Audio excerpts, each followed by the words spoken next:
ओम नमः शिवाय। जय श्री राम, जय राधे श्याम। आज मैं आपको श्रावण महात्म्य का 17वां अध्याय सुनाना चाहती हूँ, जिसमें पवित्रारोपण के बारे में बताया गया है।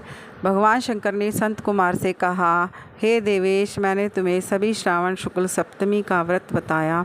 अब मैं तुम्हें श्रावण शुक्ल अष्टमी के विषय में बताता हूँ। ध्यान पूर्वक सुनो। श्रावण शुक्ल सप्तमी को अधिवासन कर अष्टमी के दिन पवित्रारोपण करना चाहिए। जो मनुष्य पवित्रा बनवाता है उसका फल कहता हूँ।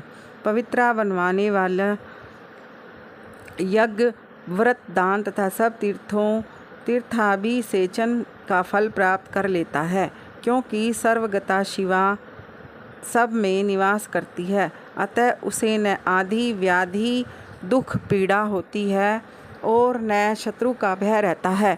उसे कोई ग्रह भी पीड़ा नहीं पहुंचा सकता। उसके समस्त कार्य अपने आप सिद्ध हो जाते हैं। राजाओं के पुण्य की वृद्धि करने वाला इससे बढ़कर दूसरा कोई साधन नहीं है। श्रावण शुक्ल सप्तमी के दिन अधिवासन करके देवी के लिए उत्तम पुष्प, फल, गंध, सब प्रकार की पूजन सामग्री लेकर अनेक प्रकार के नैवेद्य, वस्त्र, आभूषण आदि एकत्र करके फिर पवित्रा निर्माण करके पंचगव्य प्राशन करना चाहिए।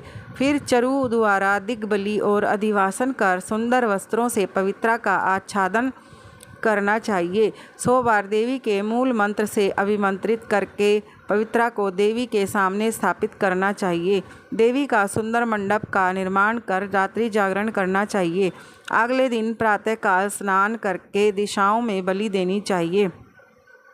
विधिवत देवी की पूजा करने के बाद स्त्रियों तथा ब्राह्मणों को भोजन कराना चाहिए तथा दक्षिणा देनी चाहिए। राजा की दृढ़ता के साथ नियमों का पालन कर उसे स्त्री, जुआ, शिकार और मांस का त्याग करना चाहिए। ब्राह्मणों और आचार्यों को स्वाध्याय का, वैश्यों को व्यापार और खेती का कार्य बंद करके कम से कम आधा दिन देवी के ध्यान से अपने मन को लगाना चाहिए। हो सके तो 5 या 7 दिन देवी का ध्यान करना चाहिए। जो ज्ञानी सविधि पवित्रारोपण नहीं करता उसका पूरे वर्ष का अर्चन निष्फल हो जाता है। अतः मनुष्य को भक्तिपूर्वक देवी परायण होकर प्रतिवर्ष पवित्रारोपण करना चाहिए। करक अथवा सिंह का सूर्य हो जाने पर श्रावण शुक्ल अष्टमी के दिन देवी के लिए पवित्रारोपण करना चाहिए। इसे नित्य कर्म समझकर करना चाहिए। संत कुमार ने कहा, हे देवादिदेव महादेव, आपने जो पवित्रारोपण बताया है उसके निर्माण की विधि ठीक तरह से मुझे समझाइए। भगवान महादेव बोले, संत कुमार, रेशमी वस्त्र कुश या कांस से निर्मित या ब्राह्मणी द्वारा रुई से बना सूत होना चाहिए।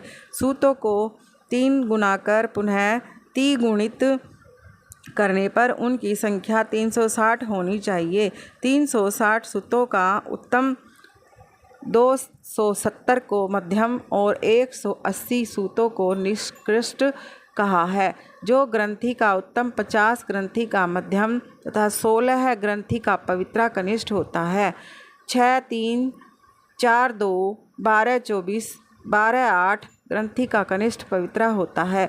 देवी प्रतिमा की नाभि तक सीमित पवित्रा कनिष्ठ, जांघ तक मध्यम, जानु तक की पवित्रा उत्तम मानी जाती है। उस पवित्रा की सब गांठों को केसर से रंगना चाहिए तथा सर्वतोभद्र वेदी पर देवी का पूजन करके देवी के समक्ष कलश या बांस पात्र पर पवित्रा को रखें।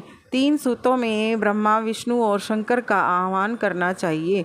9 सूतों में ओमकार, सोम, वाहिनी, नाग, रवि, ईश और विश्वदेव का आवाहन करना चाहिए। हे संत कुमार, अब मैं तुम्हें ग्रंथियों में देवों की स्थापना की विधि बताता हूँ। क्रिया, पौरुषी, वीरा, विजया, अपराजिता, मनोन्मणि, जया, भद्रा, मुक्ति और ईशा नामों के आदि से प्रणव लगाकर ग्रंथि संख्या के अनुसार आवृत्ति करके आवाहन तथा चंदन से पूजा करनी चाहिए।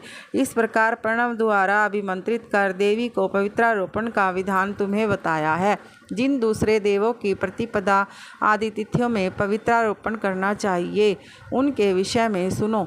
धनद, श्री, गौरी, गणेश, चंद्रमा, गुरु, सूर्य, चंडिका, अम्बा, वासुकी, ऋषि, चक्रपाणि, अनंत, शिव, ब्रह्मा और पितृ आदि देवों का प्रतिपदा आदि तिथि में पूजा करें। यह पवित्रारोपण प्रधान देवों का है। उनके यह सहदेवों को 3 तार वाला पवित्रा समर्पण करें। श्रावण शुक्ल पक्ष एवं कृष्ण पक्ष की नवमी तिथि को महात्म दोनों पक्षों की नवमी के दिन यथाविधि कुमारी नामक देवी का अर्चन कर नक्त व्रत कर दूध और शहद मिला हुआ भोजन करना चाहिए या उपवास रखकर इस दिन कुमारी नाम से देवी का निरंतर पूजन करें। चांदी की प्रतिमा बनाकर उसमें भक्तिपूर्वक दुर्गा पापनाशनी का कनेर के फूल, गंध, अगर, चंदन, दशांग, धूप और लड्डू द्वारा पूजन करना चाहिए।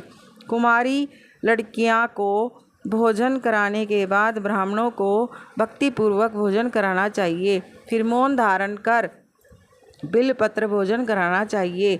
नवमी का व्रत प्राणियों के सब पापों को नष्ट करने वाला, समस्त संपत्तियों को प्रदान करने वाला, पुत्र पौत्र आदि की वृद्धि करने वाला और सद्गति प्रदान करने वाला है। ये था श्रावण महात्म्य का 17वां अध्याय। ओम नमः शिवाय। जय श्री राम। जय राधे श्याम।